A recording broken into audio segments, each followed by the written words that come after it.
Assalamualaikum warahmatullahi wabarakatuh. Perkenalkan, nama saya Lineja Tunisa dengan NIM 2132011026. Di sini saya akan memaparkan salah satu kasus kebendaan hukum perdata internasional dengan dosen pengampu Ibu Eriska Jinalita Dwi Putri SHMH. Sengketa antara Itartas Russian Agency dengan RussianCourier.Inc.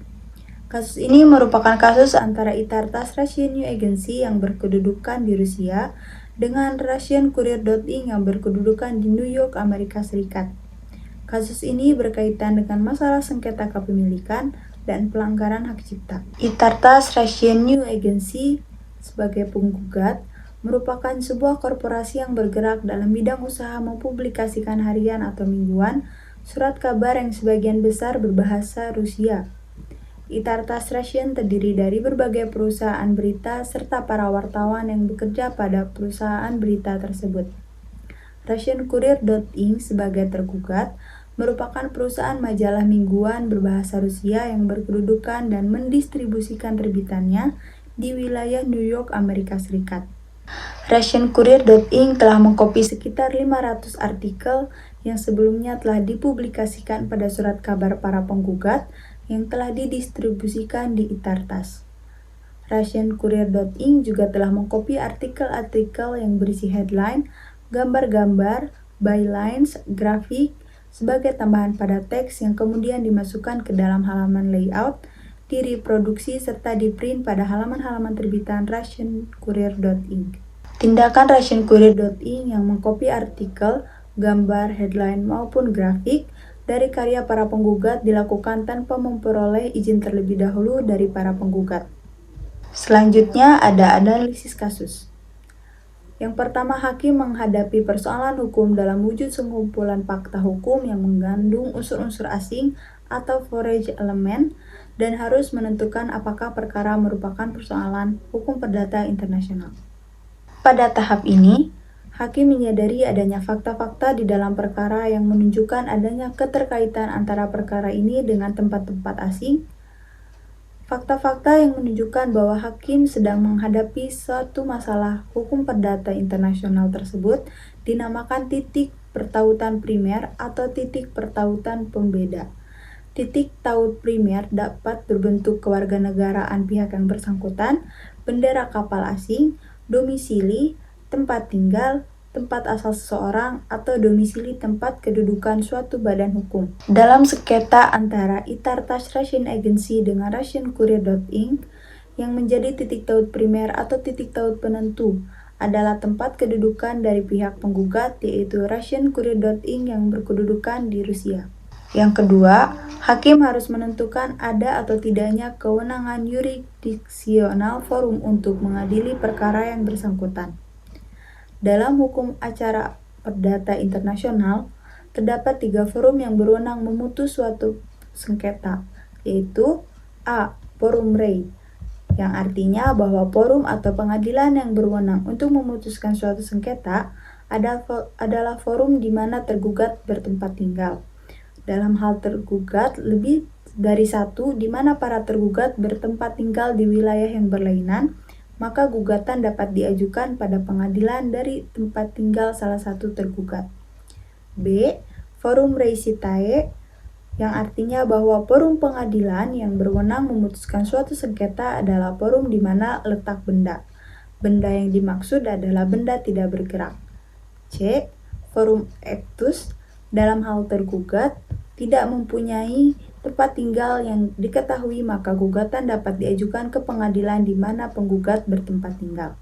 Pada sengketa antara Itartas Russian Agency melawan RussianCourier.Inc., forum yang berwenang untuk memutuskan sengketa adalah Pengadilan Amerika Serikat.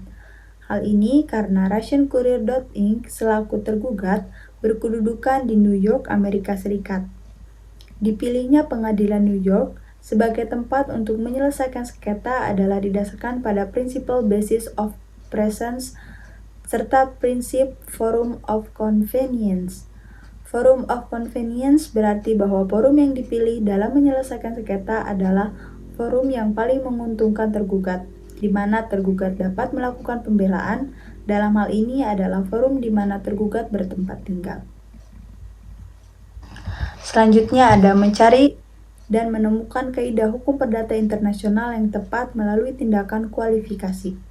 Setelah hakim sampai pada simpulan bahwa suatu sengketa merupakan suatu masalah HPI dan telah mengetahui forum yang berwenang memutus sengketa, hakim selanjutnya harus menentukan hukum apakah yang akan digunakan dalam memutuskan sengketa tersebut.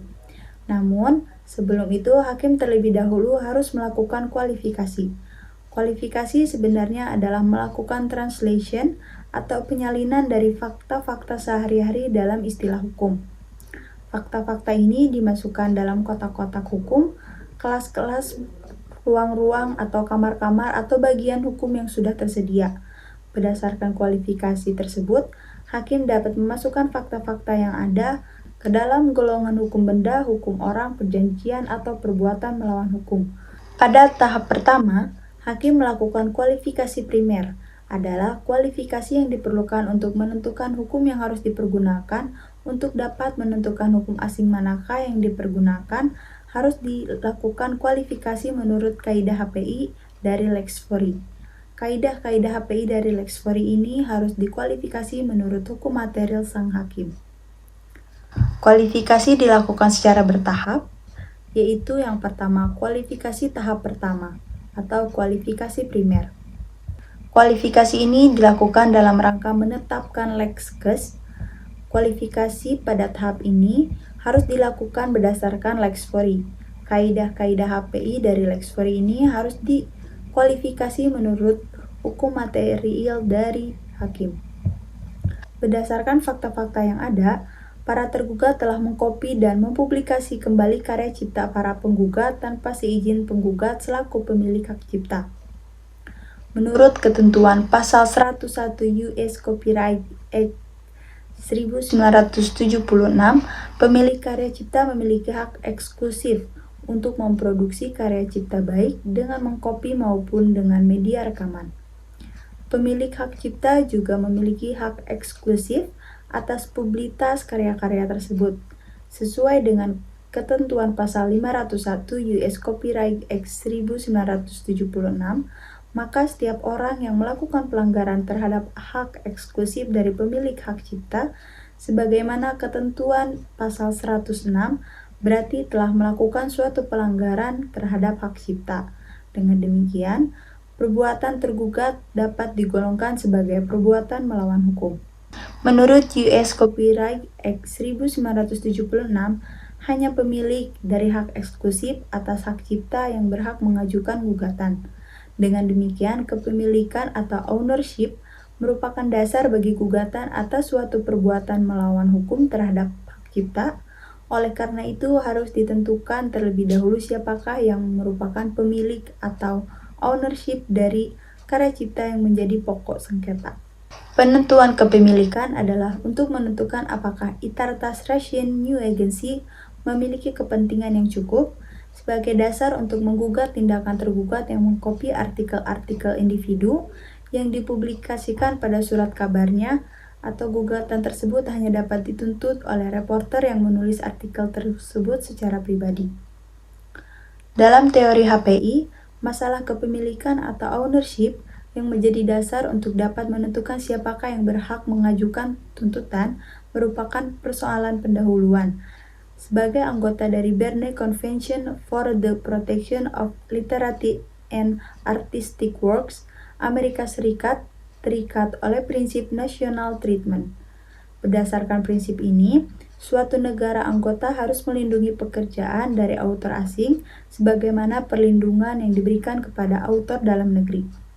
Untuk mendapat perlindungan, pemilik dari suatu karya cipta harus jelas. Namun demikian, Konvensi Berne ternyata tidak mengatur mengenai masalah hukum apakah yang dipergunakan dalam menentukan kepemilikan atau ownership atas suatu kekayaan intelektual. Untuk menentukan kepemilikan dari suatu karya cipta, Pengadilan Amerika Serikat melakukan pendekatan melalui penafsiran prinsip national treatment. Setelah melakukan pengujian terhadap dua penafsiran tersebut, Pengadilan Banding Amerika Serikat pada putaran kedua mengadopsi penafsiran kedua, yaitu bahwa prinsip national treatment sebagai suatu ketentuan non-diskriminatif. Berdasarkan penafsiran tersebut, pengadilan tidak harus mendasarkan diri pada hukum di mana pelanggaran terjadi. Dalam hal ini, Amerika Serikat sebagai hukum yang menentukan kepemilikan atau ownership. Dalam menentukan kepemilikan, hakim pengadilan banding menggunakan hukum dari negara yang memiliki hubungan paling signifikan dengan karya cipta dan para pihak dalam sengketa, yakni dalam hal ini hukum Rusia. Hubungan paling signifikan antara karya cipta para pihak dan negara Rusia meliputi A. Karya cipta dalam sengketa adalah hasil karya dari warga Rusia. B. Karya cipta tersebut pertama kali dipublikasikan di Rusia. C. Rusia merupakan country of origin dari karya cipta sebagaimana ketentuan dalam Konvensi Berne. Hal ini berarti HPI Amerika Serikat menunjuk ke arah hukum Rusia sebagai negara yang memiliki hubungan paling signifikan dengan karya cipta dan para pihak yang dalam sengketa. Jadi, hakim pengadilan wilayah New York telah menemukan lex case dalam menentukan masalah kepemilikan ownership, yaitu hukum Rusia. Yang kedua ada kualifikasi tahap kedua. Kualifikasi pada tahap ini harus dijalankan berdasarkan sistem hukum kualifikasi intern yang dikenal pada lex case. Pada tahap ini, semua fakta dalam kasus harus dikualifikasikan kembali berdasarkan kategori lex case. Setelah lex case ditetapkan, maka pada tahap kedua ini hakim New York akan melakukan kualifikasi ulang menurut hukum intern Rusia. Setelah seluruh fakta dalam perkara dikualifikasikan berdasarkan hukum Rusia, perkara tersebut ternyata juga dikualifikasikan sebagai masalah kepemilikan ownership. Masalah kepemilikan diatur dalam hukum hak cipta Rusia. Menurut pasal 14 Hukum Hak Cipta Rusia, Itartas merupakan pemilik dari kepentingan hak cipta dari artikel yang ditulis oleh pekerjanya. Namun demikian, pasal 14 ayat 4 mengecualikan perusahaan-perusahaan surat kabar dari doktrin work of hire. Dengan demikian, Itartas hanya dapat menuntut pelanggaran hak cipta dari para pekerjanya, sementara untuk perusahaan-perusahaan surat kabar yang bergabung dalam Itartas harus mendasarkan diri pada ketentuan hukum lainnya. Perusahaan-perusahaan surat kabar mendasarkan diri pada pasal 11 Hukum Hak Cipta Rusia. Pengadilan distrik membenarkan dan mengakui hak eksklusif dari perusahaan surat kabar atas artikel-artikel yang dimuat dalam hariannya. Selanjutnya ada mencari titik taut sekunder menurut Lex Fori untuk menentukan sistem hukum mana yang berlaku. Sebelumnya, hakim telah mengkualifikasi sengketa sebagai perbuatan melawan hukum. Untuk menentukan hukum manakah yang akan digunakan bagi peristiwa perbuatan melawan hukum tersebut, terlebih dahulu ditentukan titik taut sekundernya. Adapun titik taut sekunder berupa kewarganegaraan, tempat terletak benda, tempat perbuatan hukum yang bersangkutan dilakukan, tempat perjanjian dilaksanakan, maksud para pihak, dan tempat diadakan perbuatan-perbuatan resmi yang penting. Dalam sengketa Itartas Russian Agency melawan Russian Courier.Inc, titik taut sekunder adalah tempat perbuatan hukum yang bersangkutan dilakukan atau dengan kata lain tempat terjadinya perbuatan melawan hukum. Prinsip ini dikenal dengan prinsip lex loci delicti. Pada sengketa tersebut, tempat terjadinya perbuatan melawan hukum adalah di New York, Amerika Serikat. Dengan demikian, yang menjadi lex case pada sengketa tersebut adalah hukum Amerika. Penyelesaian dari perkara ini dengan menggunakan kaidah-kaidah hukum intern dari lex case, yaitu hak cipta Amerika Serikat, US Copyright. Berdasarkan US Copyright, Itartas Rusia didenda sebesar 3.934 US dollar. Sekian presentasi pemaparan salah satu kasus kebendaan hukum perdata internasional. Mohon maaf apabila ada kesalahan kata. Wassalamualaikum warahmatullahi wabarakatuh.